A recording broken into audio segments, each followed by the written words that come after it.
What's up, everybody? It's your boy Joshua Edwards, live from my parents' kitchen. This is season 2, episode 27 of Joshua's Proximity.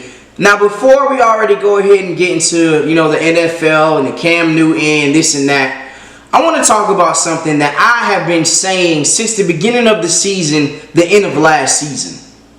LeBron James is not a top 5 player in the National Basketball Association. Josh, he's hurt. Okay. If you're hurt for a substantial amount of time, the last 2 seasons, whatever you want to say, the abdominal strain, the ankle injury, whatever you want to say, he's been out for a significant amount of time. But that's not why I just say that he's not a top 5 player. If you want to go look at what a top 5 player looks like in the NBA, go look at Giannis Antetokounmpo. Go look at Kevin Durant. Go look at Stephen Curry. These are top 5 players when we talk about NBA current top 5. Yes, LeBron James is a top 10 player in the National Basketball Association, but he cannot at this stage take a game over like a Giannis Antetokounmpo, like a Kevin Durant, like a Stephen Curry. Yeah, he might give you an aberration where he gives you 30, 10, and 12, but he's not giving you 43, 12 and 3, 37, 10 and 11, 33, shooting the ball right now. Kevin Durant, 11 of 13, and giving you 28 points. LeBron James isn't doing that right now at this stage in his career. And it's okay, man. I'm a LeBron James diehard fan, but I can see the writing on the wall. My homeboy's name is James Butts. He refuses to accept the fact that LeBron James is not a top 5 player.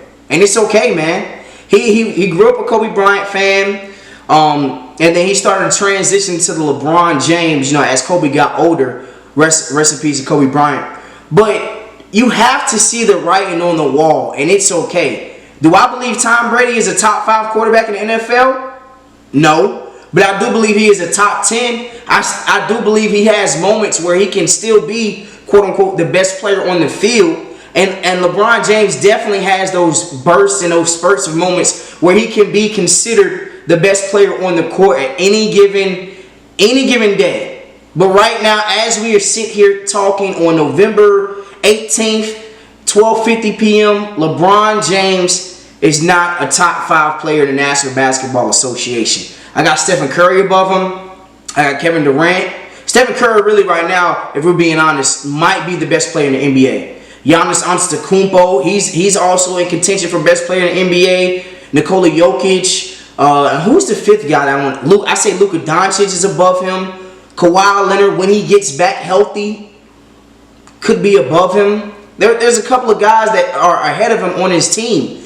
Anthony Davis has the potential to be the best player on his team, but he is so inconsistent and so soft. Last night against the Milwaukee Bucks, we were looking for the matchup AD versus Giannis Antetokounmpo. And Giannis Antetokounmpo took AD to school. I mean, he's doing whatever he wants down low on the block. He's getting to the cup. He's shooting threes. Anthony Davis, to me, is just he's too soft, man. Every time he hits the floor, he gets up holding his stomach. He gets up holding his wrist. He gets up holding his head. My back, my foot. Whatever you want to say, LeBron James right now is just not a top 5 player. I believe if you ask me as we sit here standing, you could argue that Anthony Davis is the best player on that team. And that's not a shot at LeBron James. He's just not a top 5 player in the National Basketball Association. And I think we as a collective community, as collective sports fans, we got to see the writing on the wall. LeBron James, as Stephen A. Smith said, LeBron James might not win another championship ring. He might not.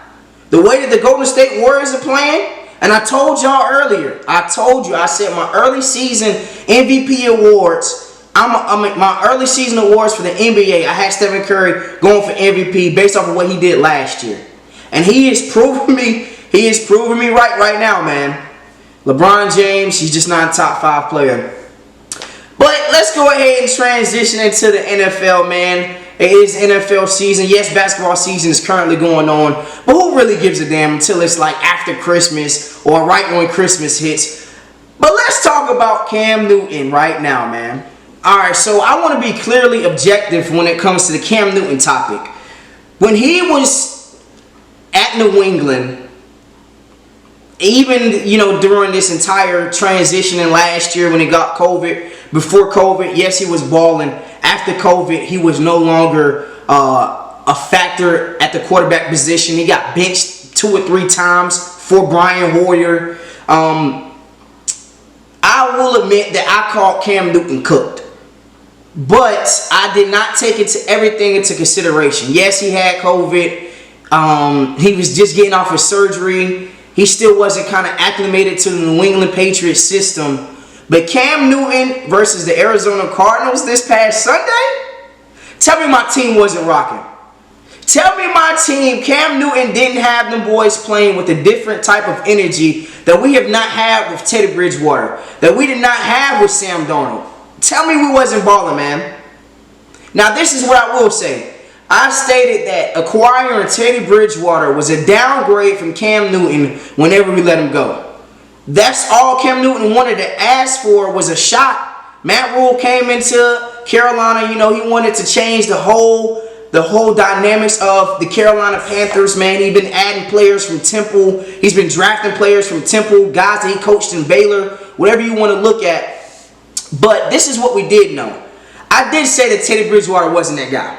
And you're seeing it right now. What he pulled up in Denver, not making an attempt to tackle on Darius Slay. The list can go on and on about Teddy Bridgewater. But I did think Sam Darnold would be kind of a segue to us making the playoffs, to us at least being, legit NFC competition week in and week out. But Sam Darnold has just been abysmal. And I'm glad that we got Cam Newton signed to the Carolina Panthers. One, because he just didn't look right in New England. Like, let's just be real, man. You could just go look at the tapes. He just didn't fit that scheme, man. And I'm just glad that Cam Newton is back. I do believe that he will ultimately lead us into the playoffs. We currently sit at 5-5 on the season. Cam Newton right now, they said that he's going to be taking more reps. I think we still have to ease him into the game. I don't think that we can just throw him out there on Sunday against the Washington football team. I think that we got to get PJ some reps first. Let him start the game off. And about the second, third quarter, then that's when you start to ease Cam Newton in a little more, a heavy dose of Christian McCaffrey, DJ Moore and jet sweeps, and Robbie Anderson in the slant game. And I think we'll be fine, man. Our defense is playing phenomenal. The Carolina Panthers are legit. I mean, we just needed a quarterback, and I think that we got him in Cam Newton. So I'm kind of excited about that, man. But let's just change topics just a little bit. Let's go ahead and talk about my top 10. Now, before I get into my top 10, I definitely want to go ahead and say I do have some big news coming out within the next 2 weeks. Well, next week is my birthday, so I might not do an episode. I might not. But I'm going to have another new segment in Joshua's Proximity. But before we even get to that, let's just go ahead and just reveal my top 10. Alright, so this is my top 10 heading into Week 11 of the NFL season. Yes, sir. So at number 10, let's go ahead. It's the Kansas City Chiefs. This team, we know what they were at the beginning of the season. They were awful. Their defense is still very, very bad. And they haven't made the top 10 in the past 3 weeks, maybe.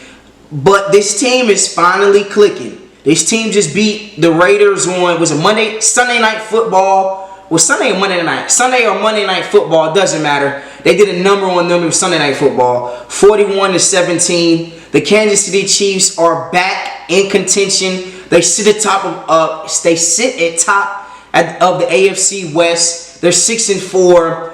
They've won 3 straight, and their boys looking really good. Number 10, Kansas City, and number 9, the Tampa Bay Buccaneers. I can't move them outside of the top 10 just yet. AB is still hurt. Gronk is still hurt.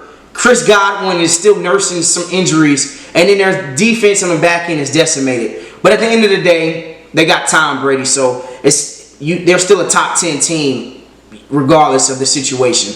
Number 9, the Tampa Bay Buccaneers. Number 8, the Baltimore Ravens. This team It's not a very, very good football team, I believe, man. I stated last week it's got to be some concern that they continue to lose by double digits, or they're losing at some point in the game by double digits. They trailed again by double digits against the Miami Dolphins, end up losing 22-10, and that team as a whole just looked terrible. So at number 8, the Baltimore Ravens. Number 7, the Los Angeles Rams. They just lost Robert Woods. They're trying to get Odell acclimated. They do have a bye this week. I believe coming out of the bye, Odell will be more offensive, included into the offensive system a little more.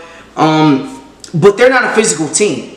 We saw it against the Cardinals. We saw it against the Titans. And we saw it against the San Francisco 49ers. So if it's of any concern, the Los Angeles Rams, they have to become more physical. And Matthew Stafford, you already know how I feel about him. Number 6, the Dallas Cowboys. I'm not putting too much stock into them beating the Atlanta Falcons. The Falcons are a bad football team. How can you move the Cowboys into the top 5 when they play a bad football team? That's what you're supposed to do. They got a tough test against the Kansas City Chiefs. We're going to see what this team is really about this Sunday. Number 5, the New England Patriots. Bill Belichick is finally hitting his strides. They have won 3 straight, if I'm not mistaken, 2 or 3 straight. And then they go out there and they put a spanking on the Cleveland Browns, man. And it wasn't close. So, number 5, the New England Patriots. Number 4, the Arizona Cardinals. I'm not putting too much stock in them losing to the Carolina Panthers. They didn't have Kyler Murray. They didn't have D-Hop. And they don't have J.J. Watt. But this team, they're still built really well all around. Arizona Cardinals are number 4. Number 3, the Buffalo Bills, man. This team, their defense is solid, but I feel like they're still missing a piece. Does it feel like that? It feels like that to me, at least.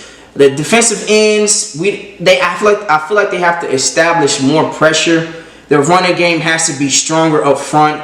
They got a huge test against Indianapolis on this week. Number 3, the Buffalo Bills. Number 2, the Green Bay Packers. Yes, they went out there and they laid an egg against the Seattle Seahawks, but they won.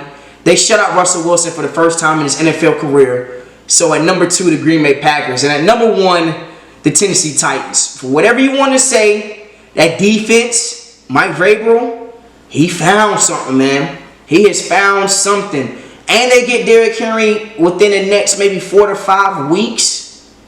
The Tennessee Titans definitely sit at top of my Joshua's Proximity hierarchy. Alright, and before we close out Joshua's Proximity, you know I gotta go through my predictions for this upcoming week. First off, rest in peace to Young Dolph, man. We gotta stop killing each other, man. Black people, black men especially, for whatever reason. I don't know why we continue just to hate on each other, man. Spread more love. There's nothing to just pick up a phone and just apologize, man. An apology will take you a long way. Admitting you're wrong will take you a long way, and we just gotta put our pride to the side, man. Rest in peace to Young Dolph. I hope his killers do get found, but it's Dolph. Rest in peace, Young Dolph. But let's go ahead. Let's talk about the games, man. The Ravens versus the Bears. Ravens in this game. The Packers versus the Vikings in Minnesota. The Packers, I like that game. Colts versus the Bills. Now I was just talking to my homeboy on the phone. This is going to be a very, very important game for both teams. The Colts sit at 500. The Bills, I believe, are the second best team in the AFC. They have this week to prove that they are a top 2 contender in the AFC. And the Colts can make a huge statement by winning this game. But I like the Buffalo Bills in this game. Lions versus the Browns. Is Baker Mayfield playing? Even if he isn't, I'm going to go with the Browns. It doesn't matter. Washington versus the Panthers. Cam's back. You already know who I'm going with. Texans versus the Titans. Come on, man. 49ers versus the Jags. Come on, man. I like the Titans. I like the 49ers if you have any concern. The Dolphins versus the Jets. 2 terrible teams. Both AFC East contenders, if I'm not mistaken. Yeah, both in the AFC East. Give me Jets. Jets. Saints versus the Eagles and Philly. I'm going to go with the Eagles in this matchup. Bengals versus the Raiders in Las Vegas. I like the Bengals coming off the bye. Cowboys versus the Chiefs. Sunday evening game, 4:25 Eastern Standard Time. Cowboys versus the Chiefs. Give me the Chiefs. Cards versus the Seahawks. Is Kyler Murray playing? If not, I still believe that the Seahawks lose this game. Russell Wilson will be out of Seattle this next season. Steelers versus the Chargers. I like the Chargers in this matchup. And the Giants versus the Bucks. Monday Night Football. I like the Bucks in this game. And as we always do, man. Until next time, episode 27. I told you I got a huge reveal next episode. So, Josh's Proximity, we out.